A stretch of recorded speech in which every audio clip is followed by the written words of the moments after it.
What's up, everybody? It's Shane, back again. You guys are gonna get sick of me. Well, I guess you can just not watch the videos. But man, I tell you, it feels good to talk. Especially like I gotta be honest, man. Like, I didn't want to tell my parents. Like, they don't know that I ended up back on low dose Suboxone for the last 2 years. I just couldn't do it to them. They've been so proud of me, and like I'll tell them, you know, maybe in a couple days I'll tell them like once I'm good again. But that's kind of why I wanted to make this video, is like being honest, man. It's not always easy to do. Um, I just spoke to my manager at work. Um, and he's like I said, I think in the last video, like he's a part-time pastor at a church, and he's like, I'm just want to make sure you're okay, because he knows that I'm what I'm going through. He doesn't understand it, because you won't understand it unless you've been through it. Um, but we texted back and forth a little bit, and at the end, I'm like, I appreciate you caring and your understanding, and I understand the consequences. I understand if like you got to write me up, or whatever it might be. And he's like, don't worry about that, man. He's like, my attendance is pretty much perfect, so to miss 2 days is like nothing. He's like, no, don't worry about that. Like, you're good. I'm just glad that you're okay. And I texted him back, and I'm like, thank you, and keep praying. Like, please pray for me. And I'm gonna get a little emotional here, but he's like, you have my prayers, sir. And he's like, I've been praying for you for months. Um, and I texted him back, and I'm like, well, I figured, because I've just been so unhappy, man. Like, just so, like, just in a bad place, like, mentally. Just, he could tell, like, I just haven't been happy. I just haven't, he knew something was up. You know what I mean? Even though, like, I didn't never told him, like, exactly what was going on until just recently. But, like, hearing him say, like, I've been praying, for you for months. That's like, I don't know, means a lot. And it worked. You know what I mean? It definitely worked, and I'm glad that he's praying for me. Um, whew. But yeah, still feeling good.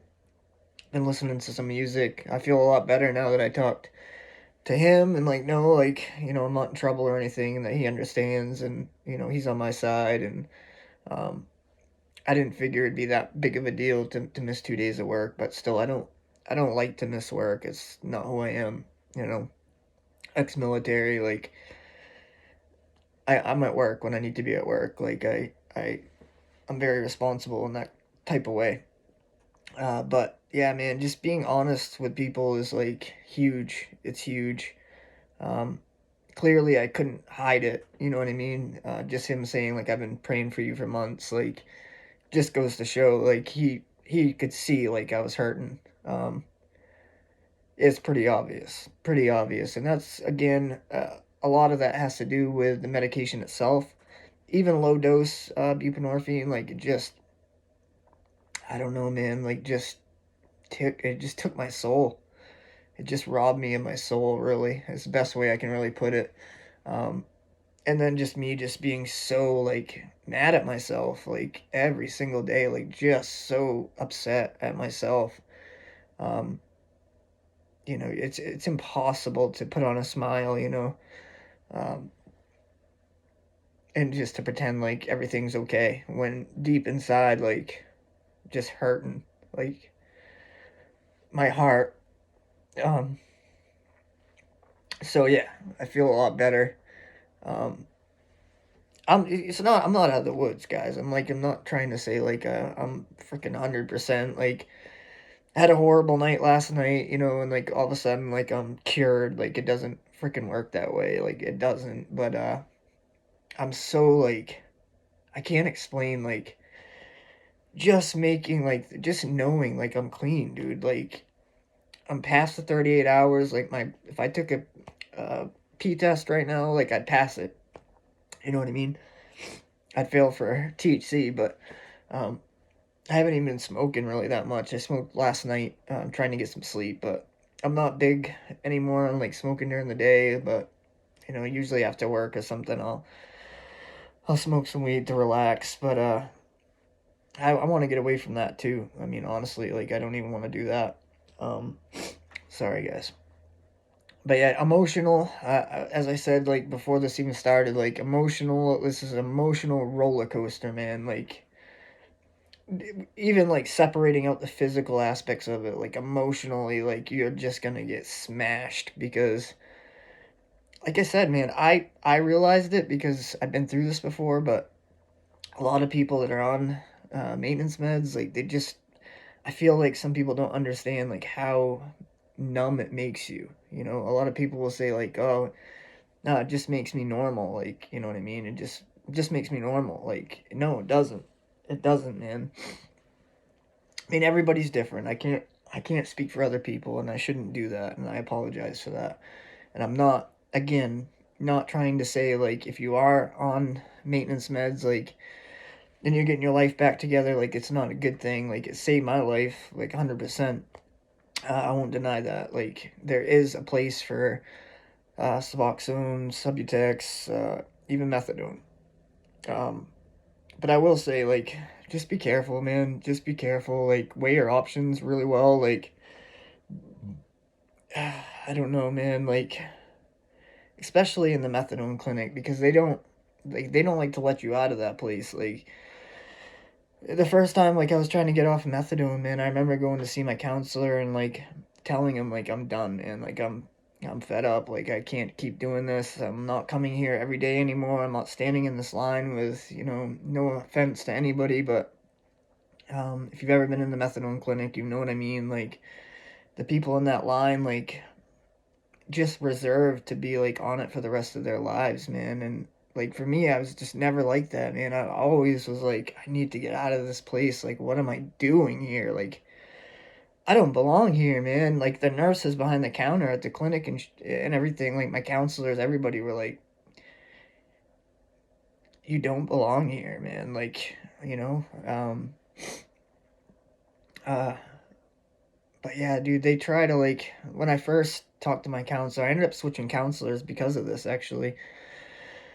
But I told him I'm like I'm done. Like I want to taper and get out of here. Like I don't want to do this anymore. Like I'm ready to go through withdrawal and I'm ready to do this. Like I'm done. Um, and they were not having it, man. They wanted to up my dose. Like they seriously wanted to give me more, and I'm like, you're just not understanding like what I'm saying. Like I'm done. Like if I have to walk out of here, right now at 80 milligrams, that's what I'm gonna do. Like I'm not paying you any more of my money. I'm not, I wasn't one of those people that was on welfare and like, you know what I mean. I always worked through all of it. Like I paid my own way, and it was expensive. I mean, not as expensive as buying street drugs every day, but still expensive. Um, but yeah, they wanted to keep me in there. Suboxone doctors tend to be more willing to like listen to you, in my experience at least, and like help you taper off. Um, but even then, like my new Suboxone, I went through like, dude, I was in this Suboxone, my last Suboxone clinic. I wouldn't even call it a clinic, so we didn't even do like groups or anything. It was literally you go in, take a drug test swab, and then um, go see the doctor for like 2 minutes, and then they call in your script, and that was it. Like it wasn't, I don't know, man. But anyway, the new doctor that came in, I don't feel like she really cared. She didn't really care, and I was telling her like I want off, like I'm done.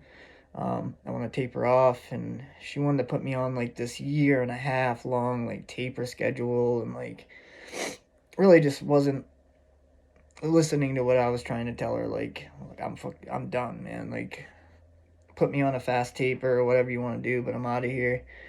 Um, so just be aware of that, I guess, and that's why I have had to sabotage the whole thing. I took my insurance off at work. Like, I knew, like, if I was really gonna do this, I had to, like, sabotage myself, basically. And that's what I did. But, like, yeah, just being honest with people that love you and care about you is, like, so important, man. It's so important. And like I said, I will tell my parents, like, what actually is going on. But yeah, man, my spirits are real high right now, like really, really high. I got the next few days off, and I'm feeling decent. I'm feeling pretty good today. Definitely turned the corner. I feel 10 times better than I did the last 2 days.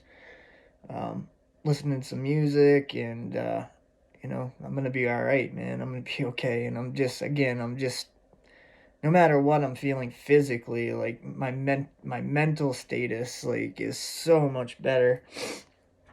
I'm not mad at myself anymore. Like, I'm happy, I'm proud of myself.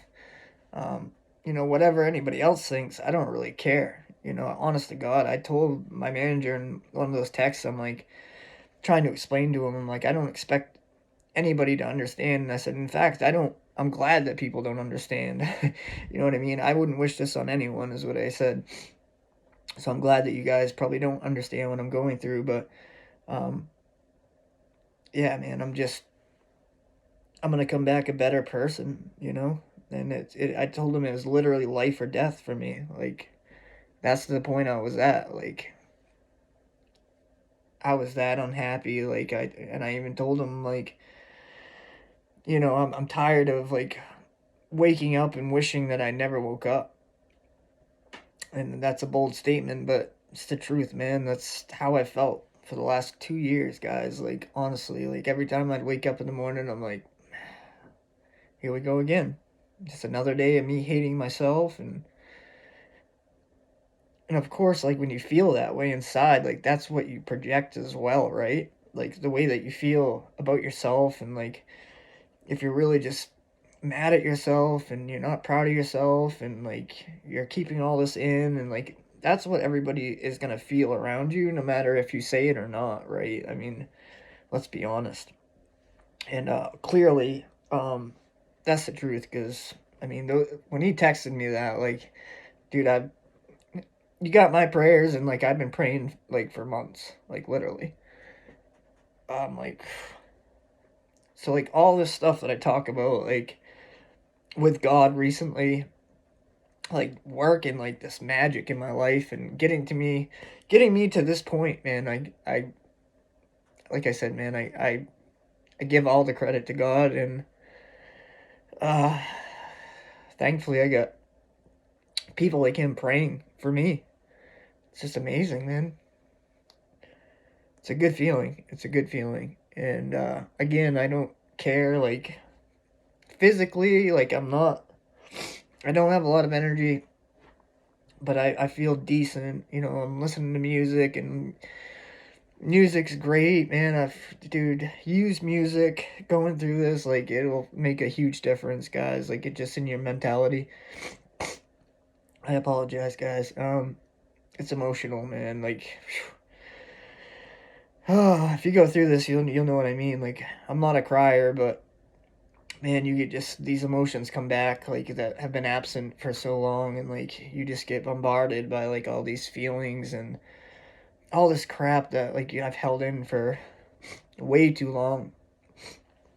But anyway, I'm sorry this was, like, a real emotional blah video, but I felt like I had to get that off my chest and just let you guys know, like, be honest, and those people that stand by you, um, those people that stand by you are the people that matter anyway. And if people judge you or look down on you for what you're trying to do, and that you're better than yourself, then who cares?